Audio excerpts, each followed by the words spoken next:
Hello students, welcome back to our official YouTube channel crack Bengal. আমি প্রিয়া। তো তোমাদের সবার জন্য একটা গুড নিউজ আছে। তো গুড নিউজটা কি না, রেলওয়ে গ্রুপ ডি নোটিফিকেশন চলে এসেছে 10 পাসে। তোমরা সবাই এটার জন্য আবেদন করতে পারবে। আমাদের ইউটিউব চ্যানেলে step by step form fill আপের ভিডিও অলরেডি আপলোড হয়ে গেছে। তোমরা যারা ফর্ম ফিল আপ করেছো তাদের তো খুবই ভালো কথা। তোমরা তোমরা যারা অলরেডি ফর্ম ফিল আপ করে নিয়েছো সেটা তো খুব ভালো কথা।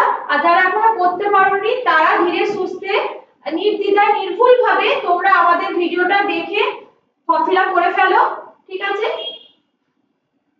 আর আমাদের ওয়াসিম স্যার গ্রুপ ডির জিকেটা উনি আলোচনা করছেন, তোমরা ওনাকে ফলো করবে।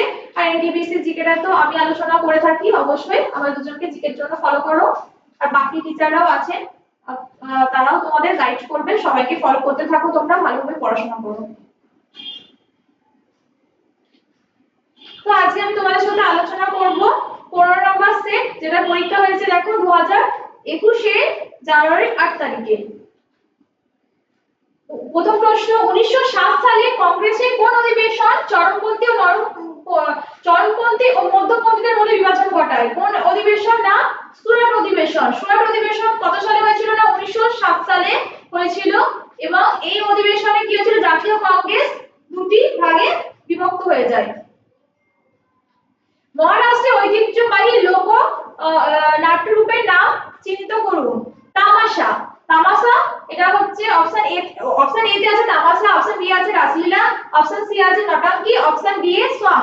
তো তামাশা হয়ে যাবে এটা রাইট অ্যানসার। এটা মহারাষ্ট্রের একটা লোকনৃত্য।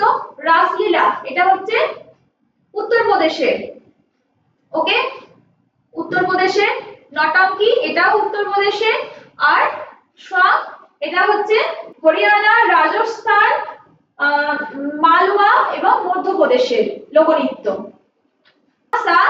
এটা এটাতে কি, এটা হচ্ছে গান, তারপরে নাচ এবং গল্প বলার একটা সমন্বয়ের একটা লোকনৃত্য, ঠিক আছে? এই তামাশা এই শব্দটা আরবি থেকে এসেছে, যার অর্থ হচ্ছে মজা করা বা বিনোদন করা। ওকে, ভারতের কোন রাজ্যে তাপশক্তি থেকে সর্বোচ্চ বিদ্যুৎ উৎপাদন ক্ষমতা রয়েছে? এটার অ্যানসার কি হবে? না, মহারাষ্ট্র। ঠিক আছে, মহারাষ্ট্র রাজ্যে তাপশক্তি থেকে সর্বোচ্চ বিদ্যুৎ উৎপাদন ক্ষমতা পাওয়া যায়। ঠিক আছে, বেনারস হিন্দু বিশ্ববিদ্যালয়ের ভিত্তিপ্রস্তর স্থাপন করার সময় কে নিম্নলিখিতটি বলেছিলেন, যতক্ষণ না আপনি এই গহনাটি খুলে ফেলবেন এবং ভারতে আপনার দেশের পুরুষদের জন্য এটিকে আস্থায় না রাখবেন ততক্ষণ পর্যন্ত ভারতের জন্য কোনো পরিত্রাণ নেই। কে বলেছিলেন? না, এই উক্তিটি মহাত্মা গান্ধী বলেছিলেন, যেটা অপশন বি আছে। জনবীর মেলা হলো ভারতের একমাত্র মেলা যেখানে এখনো বিনিময় পদ্ধতি ব্যবহার করা হয়। কোন রাজ্যে এটা সঞ্চালিত হয়? দেখো, বিনিময় পদ্ধতি, বিনিময় প্রথা আমরা সেই ইতিহাসে পড়েছি কোন ছোটবেলায়, তারপরে তো এটা তো এখন দেখা যায় না। এই প্রথাটা কি আর দেখা যায়? এখন দেখা যায় না। তো এখানে প্রশ্নটা বলেছে একমাত্র মেলা, ভারতের একমাত্র মেলা যেখানে এখনো এই পদ্ধতিটা চালু আছে। কোথায়? না, আসামে। ভারতের প্রথম যাত্রীবাহী ট্রেনটির মধ্যে পরিচালিত হয়েছিল, ভারতের প্রথম যাত্রীবাহী ট্রেনটি এর মধ্যে পরিচালিত হয়েছিল, মানে কোথা থেকে কোথায় পরিচালিত হয়েছিল এটা জানতে চেয়েছে। তো মুম্বাই থেকে থানে। তো এটা প্রথম পরিচালিত হয়েছিল যাত্রীবাহী ট্রেনটা বোম্বে থেকে থানে। কত সালে? না, 1853 সালে। 1853 সালে। ওকে, মনে রাখবে তোমরা সালটা। ইন্টারপোলের সদর দপ্তর রয়েছে কোথায়? ইন্টারপোলের সদর দপ্তর রয়েছে ফ্রান্সে। একটি নিরাপদ এবং নিরাপদ ই-পেমেন্ট বিকল্প প্রদানের প্রয়াসে আরবিআই চালু করেছে কি? কি চালু করেছে? না, ভিশন 2021। ওকে, আরবিআই সম্পর্কে আমি ডিটেইলস এর আগে বহু ভিডিওতে আলোচনা করেছি, তোমরা অবশ্যই দেখবে আরবিআই সম্পর্কে সমস্ত ইনফরমেশন, কারণ এখান থেকেও প্রশ্ন ভেতর থেকেও আসতে পারে। এটা প্রতিষ্ঠা সাল হচ্ছে আরবিআই 1935। ঠিক আছে, আর একবার বলে রাখলাম এটা। হাম্পির বিরূপাক্ষ মন্দিরটি উৎসর্গীকৃত হয়েছিল কিসের জন্য? না লর্ড শিবা। নিচে কোনটি ভাবা পরমাণু গবেষণা কেন্দ্র দ্বারা পরিচালিত একটি পারমাণবিক গবেষণা চুল্লি?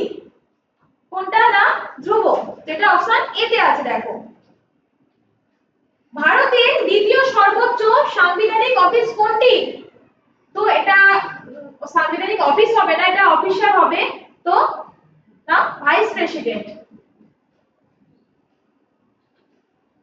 আয়তনের দিক থেকে বিশ্বের বৃহত্তম স্বাদু পানি বা মিষ্টি জলের হ্রদ কোনটি? লেক বৈকাল। আমরা জানি এটা হচ্ছে বিশ্বের গভীরতম হ্রদ, বিশ্বের গভীরতম, এটাও ঘুরিয়ে প্রশ্ন আসতে পারে, রিলেটেড একটা ইনফরমেশন। বিশ্বের গভীরতম হ্রদ হচ্ছে বৈকাল। এটা যে গভীরতা, সেই গভীরতা কত? না 1637 মিটার। ঠিক আছে, এটা কোথায় অবস্থিত? রাশিয়ার সাইবেরিয়া দক্ষিণতম অংশে এটা অবস্থিত। ঠিক আছে, ডাব্লিউডাব্লিউডাব্লিউ কে আবিষ্কার করেন? Team Berners-Lee. ওকে,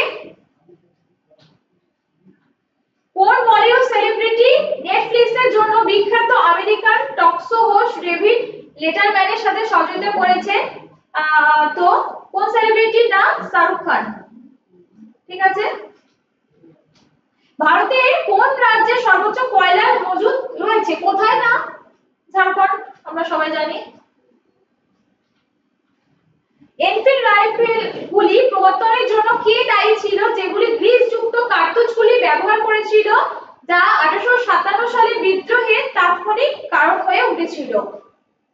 কি হবে এটার অ্যান্সার? না হেনরি হার্ডিঞ্জ, যেটা দেখো অপশন বি আছে। 11তম ডব্লিউটিও মন্ত্রী পর্যায়ের সভা কোথায় আয়োজিত হয়েছিল? কোথায় আয়োজিত হয়েছিল? না আর্জেন্টিনায়। ভারতে জাতীয় বিজ্ঞান দিবস কবে পালিত হয়? এটা দেখো একটা মেমোরি বেসড প্রশ্ন, এগুলো তোমাদের মনে রাখতে হবে, এগুলো খাতা তোমরা নোট ডাউনও করে রাখতে পারো। 28শে ফেব্রুয়ারি। নিচের কোনটি এশিয়ানের প্রতিষ্ঠাতা দেশগুলির মধ্যে একটি? তো দেখো আগে বলে নিই, এশিয়ান এটা কত সালে প্রতিষ্ঠিত হয়? 1967 সালে। এটা হেডকোয়ার্টার কোথায় অবস্থিত? না এটা জাকার্তা ইন্দোনেশিয়ায় অবস্থিত। এবং প্রতিষ্ঠাতা দেশগুলির মধ্যে একটি কোনটা? না মালয়েশিয়া, যেটা অপশন সি আছে। তো আজকের আলোচনা এই পর্যন্ত। আমার ভিডিওটা তোমাদের ভালো লেগে থাকলে অবশ্যই তোমরা লাইক কমেন্ট এন্ড শেয়ার করবে। আর প্রতিদিনের নাই বলেই থাকি আমি যে এই হোয়াটসঅ্যাপ গ্রুপে তোমরা রেলওয়ে বলে টাইপ করবে, আমরা তোমাদের জয়েন করিয়ে নেব। সবাই ভালো করে পড়তে থাকো, ভালো করে প্রিপারেশন নাও, আমাদের সাথে থাকো, পাশে থাকো। সবাইকে থ্যাংক ইউ সো মাচ।